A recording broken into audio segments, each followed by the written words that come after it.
What is up guys, Standard this side. So in this video, I'm going to show you how to see or track previous sprint history on Jira. So first head over to the Jira's website and after that log in or sign up with your Jira account, and after that on the left side you will see your recent projects. Click on the recent project that you want to see the history of, and after that on the right side uh, you will see the more option, and after clicking it, you will see the report section.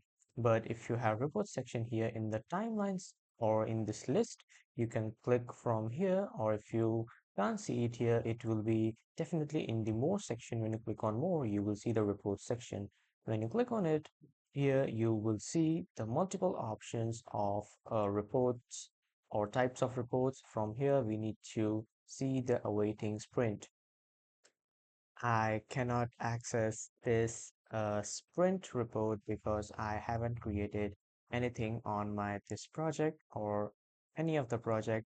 And if you have created any of the project and have some data in it, then you will be able to access this sprint report section from here.